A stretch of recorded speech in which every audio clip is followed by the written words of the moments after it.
जब आप बेरोजगार होते हो, दुनिया में जो भी आपको मिलता है सब यही पूछते हैं, कोई नौकरी लगी? नहीं लगी। आप उसकी बात का बुरा मान जाते हो। क्या गलती है अगले की पूछने वाले की? जब आपको कई दिनों से मिलता है तो ये तो है नहीं कि हर दिन वो आपको पूछता है। महीने 2 महीने से जब भी मिलता है, कोई रोजगार लगा, कोई काम लगा, कोई सर्विस करते हो, क्या करते हो आजकल, और आप बुरा मान जाते हो। क्यों पूछते हो मुझे बार बार, जब आपको पता है मैं रोजगार बेरोजगार हूँ? तो ऐसा नहीं है दोस्तों, आपको नाराज नहीं होना चाहिए। आपको बड़ी सलीके से, तरीके से उनको जवाब देना चाहिए। अंकल जी, मैं अभी फला जगह इंटरव्यू दे के आया हूँ, हो सकता है मेरा सिलेक्शन जल्दी हो जाएगा। आप धैर्य के साथ में उनको जवाब दीजिए। 100 लोग 100 बार आपसे 100 तरह के सवाल करेंगे।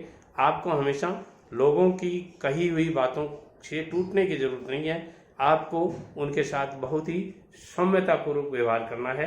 जब आप उनके साथ अच्छे तरीके से व्यवहार करेंगे तो आपकी पर्सनालिटी कुछ मार्केट में, समाज में, लोगों के सामने कुछ अलग तरीके की जाएगी। और यदि आप उनके साथ में बदतमीजी करेंगे, गलत तरीके से बोलेंगे, आपका बोलने का तरीका गलत होगा, तो यही बातें आपका ये निश्चित करती हैं कि आप क्या बनना चाहते हो, कैसे बनोगे। लोग देखिए, लोग शीशा, आपने मिरर देखा होगा, मिरर में वही कुछ आता है जो आप होते हो, वहाँ कोई डुप्लीकेट बातें नहीं होती हैं। सामने दर्पण में वही दिखता है जैसे आप होते हो। तो ये पब्लिक है, ये दुनिया है, एक साक्षात दर्पण है। इसमें आपका चरित्र, आपका स्वभाव, आपकी नॉलेज, आपका कार्यकलाप, आपकी बातें, आप कैसे हो, ये सब उनकी जुड़ जुड़ा करके सारा का कॉम्बिनेशन बना करके और फिर एक बात निकल के आती है कि फला लड़का अच्छा है, फला लड़का बुरा है। कई बार वो एक कहावत है कि एक परिवार के कोई सदस्य किसी लड़की के लिए अच्छा वो वर देखने के लिए जा रहे थे, तो वहाँ एक समझदार आदमी पहुँच गया। उसने कहा, लड़के को पहले देखने मत जाओ, पहले उस लड़के के कौन कौन दोस्त हैं उनकी लिस्ट मंगवा लो, अपने को कुछ आइडिया हो जाएगा। और वहीं हुआ, उन लड़के के दोस्तों की लिस्ट बनाई। लिस्ट में दोस्त थे, वो कुछ निकम्मे थे, कुछ फेलियर थे, कुछ बेरोजगार थे। तो उन्होंने कहा, नहीं, कोई जाने की जरूरत नहीं है, इस लड़के को देखने की जरूरत नहीं। होता क्या है कि जिन लोगों के साथ में आप रहते हो, जिन लोगों के साथ में आप बैठते हो, जिन लोगों के साथ में आप काम करते हो, उनके हिसाब से ही लोग आपका आकलन करते हैं। हाँ, उसमें से 99% लड़के वैसे हो सकते हैं, मगर 1% लड़के, कहावत है ना, कोयले में से भी हीरा निकल सकता है। तो ऐसे कई बार ऐसा भी हो जाता है, मगर ज़्यादातर दुनिया का आकलन करने का तरीका यही है। तो आप, मेरा कहने का मतलब है कि मैं आपको ये कहना चाहता हूँ कि आप अपने आकलन में तो सही होइए। अब बात आती है सर्विस लगने की या नहीं लगने की। तो सर्विस की कोई बात नहीं, गवर्नमेंट सर्विस देखिए दोस्तों, गवर्नमेंट सर्विस 1-2% लोगों की ही लगती है, ये मेरा अनुभव कहता है। 70 साल की उम्र हो गई, तब तक मैंने जो देखा है, अब तक देखा है, उसी के आधार पर बताता हूँ कि 1-2-3% में ही गवर्नमेंट सर्विस करने वालों का नंबर आता है।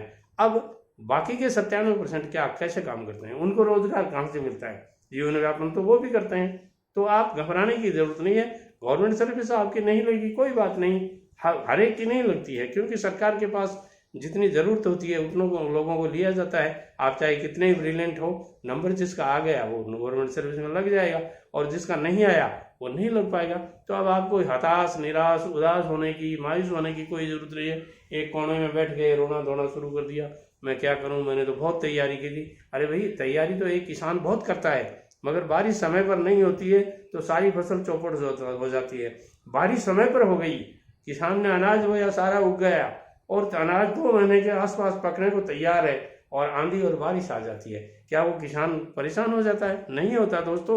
वो कहता है, ठीक है, मेरे को जितना धरती माता ने देना था वो दे दिया, वो उसी से संतोष कर लेता है, और पूरी साल उसी के भरोसे अपनी मजदूरी करके या कैसे भी निकाल देता है, और अगले साल की तैयारी और ज़्यादा तरीके से अच्छे से करता है। तो आपके साथ भी यदि ऐसा होता है, हताश निराश होने की कोई ज़रूरत नहीं है।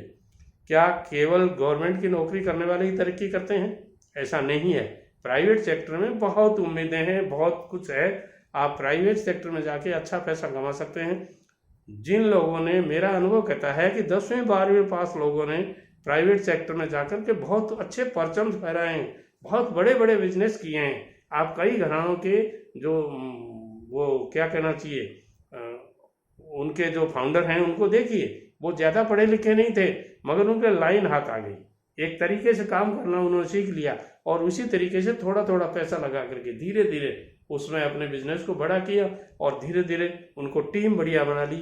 अपने काम करने वालों की टीम अच्छी बनानी आनी चाहिए आपको। यदि आपको टीम बनानी आती है, सबसे ज़्यादा बिजनेसमैन की सबसे बड़ी रीढ़ की हड्डी क्या होती है? टीम होती है।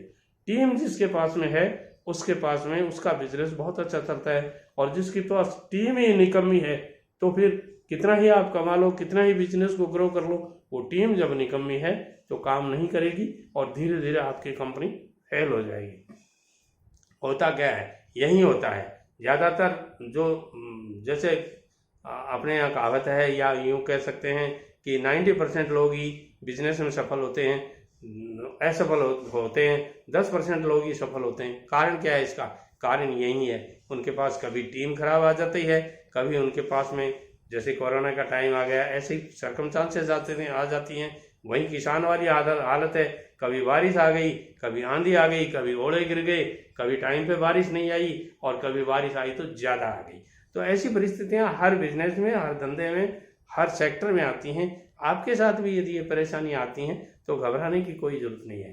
दुनिया वैसे ही चलती रहेगी जैसे अब चल रही है। हाँ, कुछ बदलाव आते हैं, कुछ चेंजेस आते हैं, उनको फाइट करो, उनके साथ में समझौता करो, और जब उनके साथ में समझौता करते करते आप कहीं थक गए हों, परेशान हो गए हों, तो मूड मती होकर के मत बैठिए। अपने दिमाग पर थोड़ा जोर दीजिए, अपने दिमाग को थोड़ा सा माइंडसेट को चेंज कीजिए और परिस्थितियों का आकलन करते हुए अपने बिजनेस को दूसरे तरीके से करने की कोशिश कीजिए। परिस्थितियां जब विपरीत आती हैं तो परिस्थितियों से को जूझने के लिए, उनसे लड़ने के लिए आपको अपने माइंडसेट को चेंज करना होता है। अब मुझे इस तरह काम करना चाहिए, अब मुझे इस तरह काम करना चाहिए, और किसी की मदद लेनी पड़े तो ज़रूर लीजिए। मदद लेने से घबराना नहीं चाहिए। देखिए, इस हाथ से दीजिए, इस हाथ से लीजिए। जब आपने किसी की मदद की है तो आपको दूसरे से मदद लेने में कोई दिक्कत नहीं है, और आपने मान लीजिए किसी की मदद नहीं भी की है तो भी आपको अपने बुरे वक्त में अपने जो नज़दीकी हैं उनसे मदद मांगनी चाहिए, हेल्प लेनी चाहिए। देखिए, तन, मन और धन, 3 तरह से आदमी आपकी मदद कर सकता है। किसी के पास शरीर से आपकी मेहनत करने के, आपके साथ में सहारा देने के लिए उसके पास केवल और केवल अपना शरीर है। वो कहता है मुझे तुम कहो वो काम करने को तैयार हूँ मगर मेरे पास पैसा नहीं है। एक आदमी ऐसा होता है जो कहता है मुझे टाइम नहीं है आपके लिए, आप मुझे पैसे बताओ, मुझे कितना रुपया देना है आपको, मैं रुपए दे करके आपकी मदद कर सकता हूँ। एक आदमी कहता है न मेरे पास रुपए हैं, न मेरे पास मैं आपका काम शरीर से कर सकता हूँ, मगर मेरे पास बुद्धि है।